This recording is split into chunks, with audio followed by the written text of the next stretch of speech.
नमस्कार, मैं हूं आपके साथ आचार्य प्रमोद मिश्रा और आप देख रहे हैं हमारा विशेष कार्यक्रम। दर्शकों, आज हम बात करने वाले हैं आपसे कि शनिवार को इन वस्तुओं को घर में नहीं लाना चाहिए। अब आपको इस वीडियो में ये देखने को मिलेगा कि कौन सी ऐसी वस्तुएं हैं। भाई दिन तो 7 ही हैं, उन 7 दिनों में एक दिन है शनिवार। अब शनिवार को कौन सी ऐसी वस्तु है, क्या ऐसी चीज़ें हैं जो आपको नहीं लाना चाहिए। बहुत सारी ऐसी चीज़ें होती हैं जिसका ध्यान रखना बहुत ही आवश्यक होता है। दर्शकों, ज्योतिष शास्त्र जो है उसके अनुसार बहुत सारे नियम बताए गए हैं और नियमों पर चलना हर व्यक्ति का कर्तव्य होता है, धर्म होता है। नियमों के अनुसार चलना जीवन सरल होता है और नियमों के खिलाफ चलना कहीं ना कहीं कष्टकारी होता है, दुखदायक होता है। तो मेरा मानना यह है कि आपको ज्योतिष के अनुसार अपने जीवन को संभालना चाहिए, जीवन को बदलना चाहिए और उसी अनुसार चलना चाहिए। अब पहला है कि लोहे का सामान। दर्शकों, भारतीय समाज में इस परंपरा में लंबे समय से ये विचारधारा चली आ रही कि शनिवार के दिन लोहे से बनी हुई चीज, चाहे वो ताला है, चाकू है, वाहन है, जो भी है, अगर कोई शुभ मुहूर्त ऐसा नहीं है तो आपको नहीं खरीदना चाहिए। ये भी एक मान्यता है, परंपरा है कि शनिवार के दिन लोहे का सामान खरीदने से शनि देव की दृष्टि आपके परिवार पर, आपके घर पर और उस वस्तु पर जो आप लेके आए हैं उस पर आती है। तो इसलिए शनि लोहे का दान तो कर सकते हैं, लेकिन लोहा आपको खरीदना नहीं चाहिए, क्योंकि जब शनि की दृष्टि आती है तो कहीं ना कहीं से आपके उस वस्तु को या आपके जीवन को, आपके विचारों को वो नष्ट भ्रष्ट कर देती है, दुर्घटना भी करवा सकती है। इसलिए आपको बचना चाहिए। दूसरा हमारा है कि शनिवार के दिन आपको सरसों का तेल नहीं खरीदना चाहिए। इसका भी ध्यान रखें, क्योंकि सरसों का तेल भी कहीं कहीं नुकसानदायक है उस दिन के लिए, शनिवार के दिन, लेकिन इसका लाभ भी है।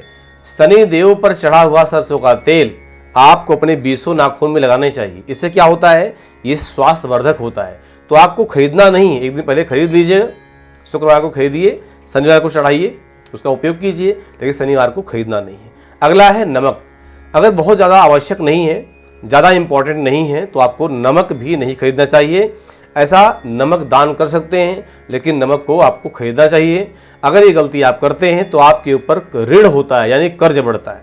ध्यान रखें, शनिवार के दिन कैंची नहीं खरीदना चाहिए। आवश्यकता हो तो भी प्रयास करने कि उस दिन बचें। एक दिन पहले, एक दिन बाद खरीदें, लेकिन शनिवार के दिन न खरीदें। ऐसा करने से अगर आप शनिवार को कैंची लेके आते हैं तो आपके आपसी रिश्तों में तनाव पैदा होता है, कुतर्क की बातें आती हैं, तो आप कैंची खरीदने से बचें। अगला है काले तिल। शनिवार के दिन अगर आपको सतनजा दान करना हो या दान ही करना है, आवश्यक तिल दान ही करना है, तो आप बेशक ले लें, लेकिन हाँ, प्रयास करें कि एक दिन पहले लें। तो शनिवार के दिन काले तिल का उपयोग आपको नहीं करना चाहिए, यानी खरीदना नहीं चाहिए। काले तिल का एक नियम भी होता है कि काला तिल अगर खरीदा जाए, तिल भी 3 तरह के होते हैं, काला, सफ़ेद और भूरा।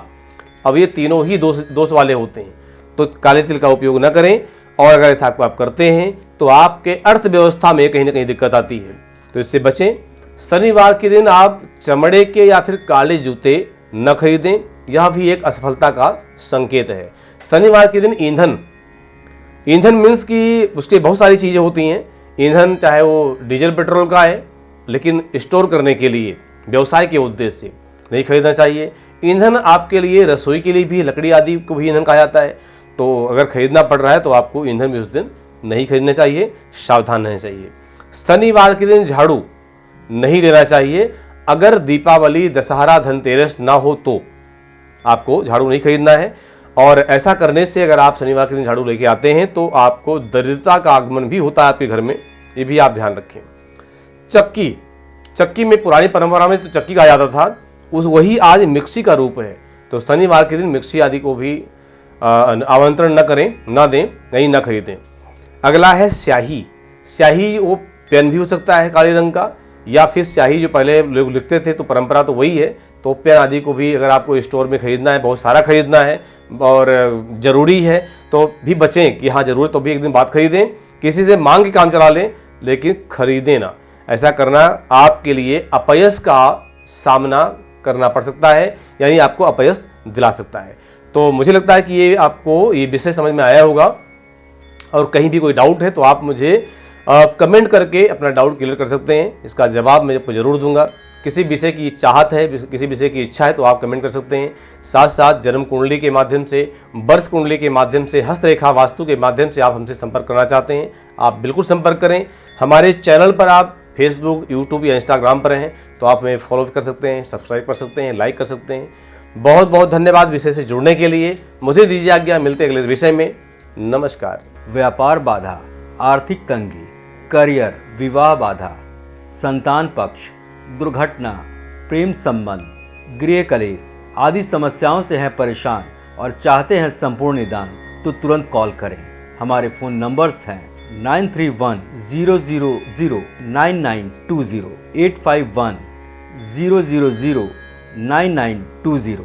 हमारे यहाँ वैदिक ब्राह्मणों के द्वारा सभी प्रकार के पूजा पाठ, कर्म कांड, यज्ञ, अनुष्ठान, विवाह, गृह प्रवेश, काल सर्प दोष और नवग्रह की पूजा कराई जाती है।